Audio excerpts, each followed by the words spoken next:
From this hadith that when Dajjal is released and commences his mission, he will commence his mission from this island. Which island is it?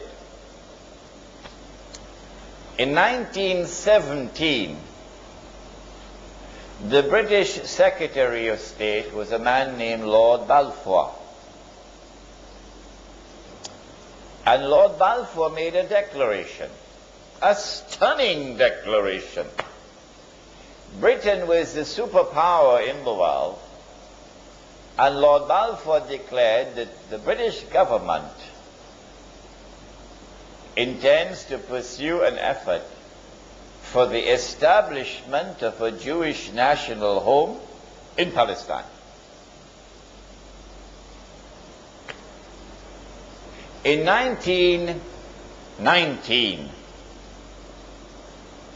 a British general led an army which defeated the Turkish army, and from a Jewish perspective liberated Jerusalem and liberated the Holy Land. And then Britain became the power which controlled the Holy Land. The League of, in those days you didn't have the United Nations, you had the League of Nations. And the League of Nations conferred upon Britain something called mandate power. So Britain was the mandate power who controlled the Holy Land. Britain controlled the Holy Land from 1919 until 1948. In 1948, Britain acted as the midwife for the baby to be born. The baby, of course, was the state of Israel.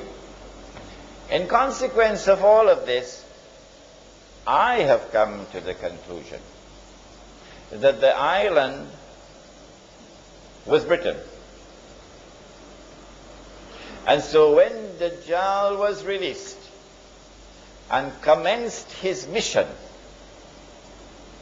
to deceive Banu Israel and to deliver to them what would appear to be the return of the Golden Age, it is from Britain that he commenced his mission. But if there's anyone who differs with me, then I'll have to invite them to tell me, you tell me which island it is. You cannot just differ with me without telling me which island is it. Because the hadith is there in Sahih Muslim. You've got to deal with the hadith. During the time that Dajjal was launching his attack from Britain, the Holy Land was liberated of non-Jewish rule. During the time that Britain was hosting Dajjal, the Jews came back to the Holy Land.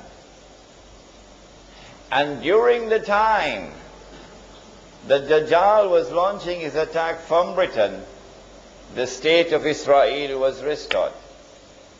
3 out of 4 already delivered. And in all of this,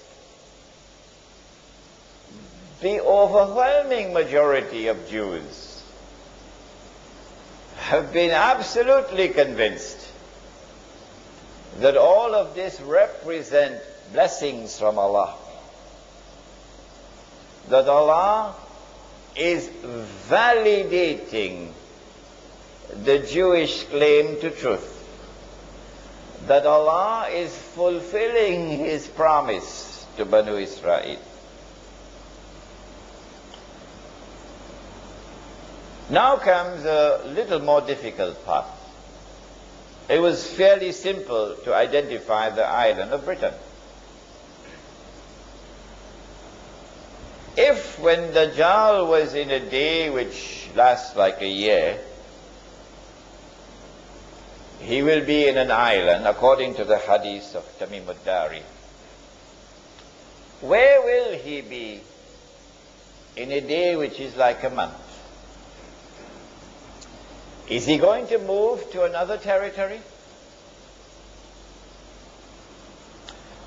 And if he moves to another territory, how can we recognize it? The yardstick which I use to measure whether or not Dajjal has moved to another territory in a day which is like a month is the yardstick of the state of Israel. Who is the one who is keeping it alive?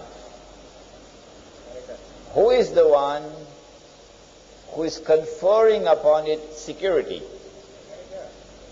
Who is the one who is building it up constantly, feeding it, and making it stronger and stronger and stronger and stronger? Is it Britain? The answer is no. Remember, your brother Imran is also a student of international relations. Don't forget that. The answer is no. Someone else has taken over from Britain as the strategic ally of the state of Israel. Britain is still there, but now there's someone else more important than Britain, with a more strategic relationship.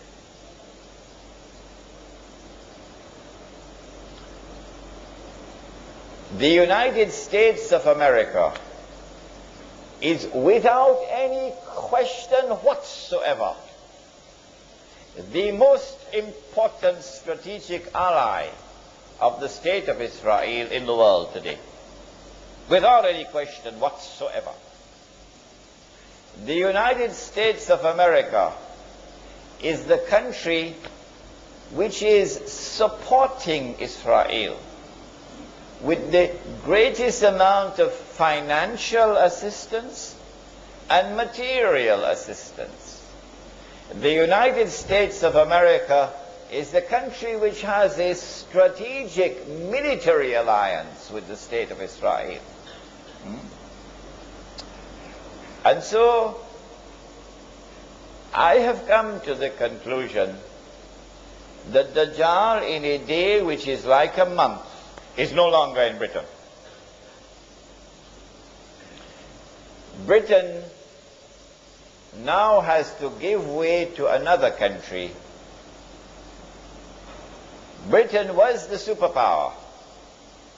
Britain was ruling the world. But now another country mysteriously, strangely, inexplicably takes over from Britain as the ruling power in the world and the strategic ally of the state of Israel. This is the United States of America. When did it happen?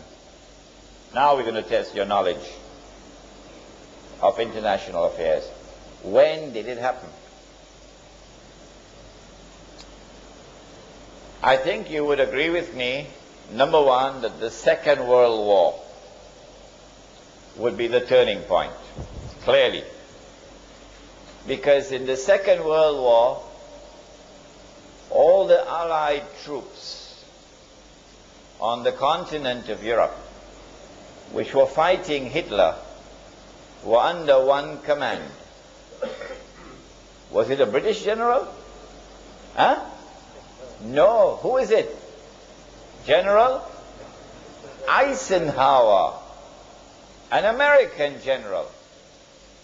And so here is tangible evidence that the United States has now taken over from Britain as a senior partner. Evidence number two. At the end of the Second World War, in 1945, the the international community came together in a conference in Bretton Woods in upstate New York to create a new international monetary system. Prior to this, Britain, London, was the financial capital of the world. Ever since the Bank of England was established maybe 200 years earlier, London was the financial capital of the world. And the ruling currency in the world was the British sterling pound. His Majesty the sterling pound. But now